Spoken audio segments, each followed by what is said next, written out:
Property number 2, इसमें वो कहता है प्रूव दैट इंटीग्रल फ्रॉम 0 से पाई बाय 2 sin x की पावर m cos x की power n dx which is equal to 1/2 beta of m plus 1 divided by 2 comma n plus 1 divided by 2 which is equal to 1/2 gamma of m plus 1 divided by 2 gamma of n plus 1 divided by 2 divided by gamma of m plus n plus 2 divided by 2।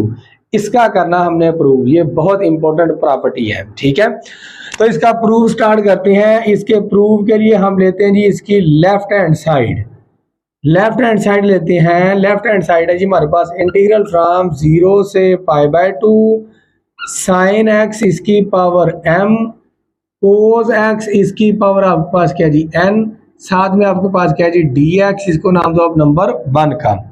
अब यहां से हम क्या करते हैं, substitution करते हैं। यहां से हम लेट कर लेते हैं जी, let t is equal to हमारे पास क्या है जी साइन स्क्वायर x के बराबर है जी, ठीक है। अब यहां से लेते हैं जी इसका differential dt is equal to, differential इस वजह से लेने लगे हैं क्योंकि हमें dx की वैल्यू भी चाहिए। इस पर लगाते हैं जी पावर रूल, पावर पहले पावर में से कम कर देंगे, पावर पर छोड़कर फंक्शन का लेंगे डेरिवेटिव, फिर इसको x का आ जाएगा हमारे पास dx आ जाएगा, ठीक हो गया। ये बन गया dt divided by 2 sine x आ गया, कोस x आ गया, विच इज इक्वल टू आपके पास क्या आ गया जी dx आ गया, ठीक है। अब अगर यहाँ से देखा जाए तो हमारे पास क्या जी साइन x है और साथ में आपके पास क्या जी कोस x है। यहाँ पर हमने सब्स्टिट्यूशन की है साइन स्क्वायर x की, तो दोनों तरफ स्क्वायर रूट लो जरा, t की पावर 1/2, तो हमारे पास साइन x ना आ गया, बिल्कुल आ गया। स्क्वायर से स्क्वायर रूट कैंसिल आउट हो जाएगा, साइन x की वैल्यू आ गई हमारे पास, ये तो हमारे पास साइन x की वैल्यू आ गई है जी, ठीक है। अब हमें चाहिए वैल्यू कोस x की भी, एज हमें पता है sine square theta plus cos square theta is equal to हमारे पास क्या होता है जी 1 के बराबर होता है जी। अब थीटा की यहाँ पर हमने x पुट कर लिया है क्योंकि फंक्शन हमारा x में था। अच्छा, यहाँ से आ जाएगा हमारे पास cos square x which is equal to 1 minus sine square x आ गया, cos square x which is equal to 1 minus sine square x किसके बराबर है t के, यहाँ पर आपके पास क्या आ जाएगा t आ जाएगा, t स्क्वायर अकेला t आएगा क्योंकि साइन स्क्वायर x t के बराबर है। हमें वैल्यू चाहिए जी कोस x की, ले जी कोस x की वैल्यू के लिए दोनों तरफ स्क्वायर रूट ले लेते हैं। ये बन गया आपके पास 1 माइनस टी, इसकी पावर आपके पास कितनी बन गई है 1/2 बन गई है। अच्छा, अगर यहाँ से देखा जाए तो हमारे पास अभी भी साइन एक्स कोस एक्स है, तो यहाँ पर भी वैल्यू पुट कर देते हैं। ये बन जाएगा आपके पास 2 साइन एक्स किसके बराबर आया जी टी की पावर 1/2 और कोस एक्स है 1 माइनस टी इसकी पावर 1/2 और साथ में आपके पास क्या आ गया जी डी एक्स आ गया जी, ठीक हो गया। सारे का सारा फंक्शन हमने कन्वर्ट कर दिया है टी में, लेकिन एक चीज रह गई है, वो कौन सी चीज रह गई है, हमारे पास सिर्फ लिमिट रह गई है। ये जो लिमिट है, ये लिमिट अभी भी एक्स में है, हमारा फंक्शन किस में चला गया है टी में, लिहाजा लिमिट भी किस में होनी चाहिए टी में, तो लिमिट भी हम टी में लेकर जाते हैं। देखा जाए अगर यहाँ पर हम लिखेंगे एज हमने पुट किया है जी t is equal to sine square x, t is equal to हमने पुट किया है जी साइन स्क्वायर एक्स है।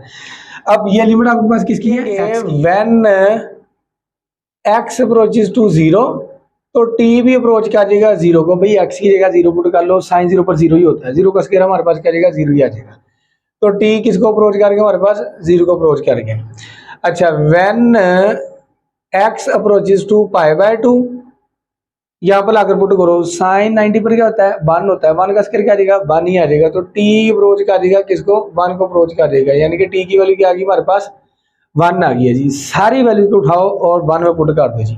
मैं अब डायरेक्टली पुट करने लगा हूँ, हमारे पास है 1 implies that integral lower limit तो 0 थी वो 0 ही रहेगी, π/2 की जगह हमारे पास क्या आ गया 1 आ गया। साइन एक्स किसके बराबर आया जी टी की पावर 1/2, इसकी पावर आपके पास कितनी है जी m है, और कोस एक्स है 1 माइनस टी, इसकी पावर आपके पास कितनी है जी 1/2 और होल की पावर आपके पास कितनी है जी यहाँ पर n है, ठीक हो गया। और dx किसके इक्वल आया जी हमारे पास dt डिवाइडेड बाय 2t की पावर 1/2, 1 माइनस टी इसकी पावर 1/2 के इक्वल आया जी, ठीक है। साइन एक्स की जगह साइन एक्स की वैल्यू पुट कर दी, कोस एक्स की जगह कोस एक्स की वैल्यू पुट कर दी, dx की जगह dx की वैल्यू पुट कर दी और लिमिट की जगह लिमिट की वैल्यू पुट कर दी, ठीक है। अब इसको हम क्या करते हैं मजीद सिंप्लीफाई कर लेते हैं, इंटीग्रल फ्रॉम 0 से 1 आ जाएगा, t की पावर 1 से मल्टीप्लाई किया तो आपके पास m/2 बन गया, कितना बन गया m/2 बन गया जी। अब अगर यहाँ से देखा जाए t की पावर 1/2 यहाँ पर भी है, दोनों की बेस सेम है, ये ऊपर जाकर क्या हो जाएगा नेगेटिव, ये बन गया आपके पास और माइनस वन कांस्टेंट है, इसको हम क्या बाहर निकाल सकते हैं जी, ठीक है। अच्छा, बाकी अगर देखा जाए ये बन जाएगा आपके पास 1 माइनस टी 1/2 है, इससे मल्टीप्लाई करेंगे आ जाएगा आपके पास n/2 आ जाएगा, ठीक है।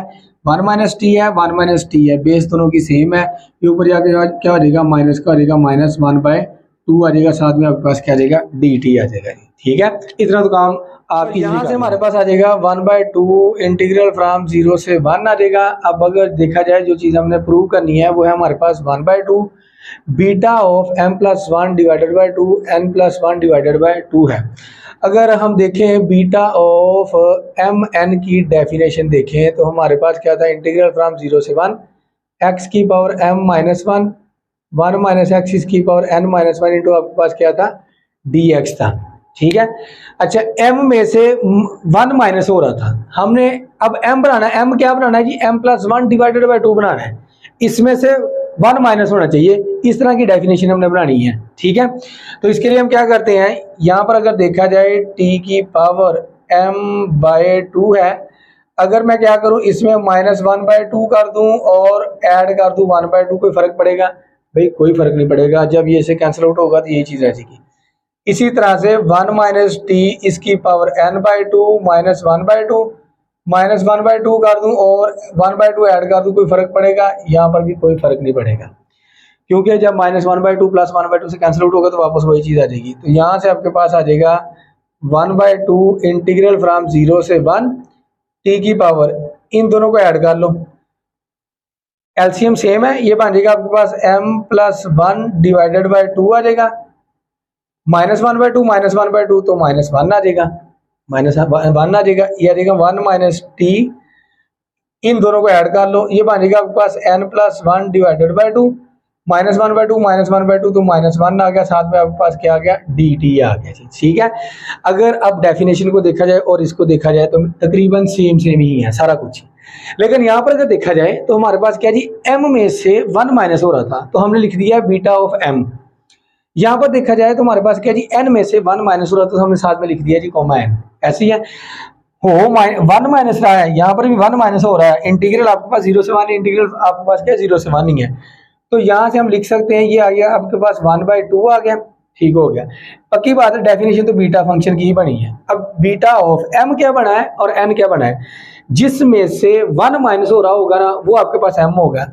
अब m+1/2 इसमें से 1 माइनस हो रहा था तो ये लिख दिया। अब n+1/2 इसमें से 1 माइनस हो रहा है, ये आ जाएगा आपके पास n+1 डिवाइडेड बाय आपके पास क्या आ जाएगा 2 आ जाएगा। ले जी, पहला हमने प्रूव कर दिया है, पहला हमारा क्या हो गया जी प्रूव। अब हम क्या करते हैं जी, सेकंड की तरफ बढ़ते हैं। सेकंड के लिए हमने एक रिलेशन पढ़ा था कि हमारे पास जो बीटा ऑफ mn होता है ना, ये बराबर होता है हमारे पास gamma of m gamma of n divided by gamma of m+n के बराबर होता है, ठीक है। ये बीटा और गैमा फंक्शन में एक रिलेशन है, ये आपने चीज़ें से याद रखना है कि बीटा ऑफ mn ये बराबर होता है gamma of m into gamma of n divided by gamma of m+n के बराबर होता है। ये आपके पास क्या है जी m है, ये आपके पास क्या है जी n है, इसको उठाओ और यहाँ पर लाकर पुट कर दो। ले जी, जब यहाँ पर लाकर पुट करेंगे ये आ जाएगा आपके पास 1/2 beta of m+1 divided by 2 n+1 divided by 2 which is equal to आ जाएगा।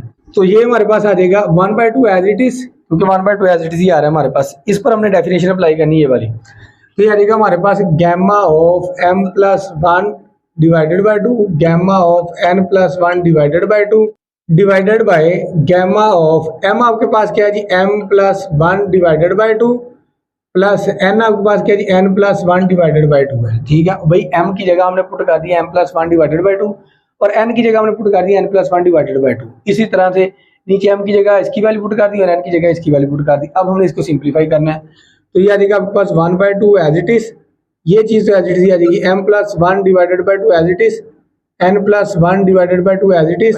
एलसीएम सेम है तो दोनों डायरेक्ट ही ऐड कर लेते हैं। ये आ जाएगा आपके पास m+n+1 + 1 कितना आ जाएगा 2 डिवाइडेड बाई आपके पास कितना आ गया जी 2 आ गया। तो देखो जरा, सेकंड हमने यही प्रूव करना था, 1/2 gamma of m+1 divided by 2 gamma of n+1 divided by 2 divided by gamma of m+n+2 divided by आपके पास क्या आ गया 2 आ गया। तो यही हमने प्रूव करना था, बड़ा आसान सा काम था।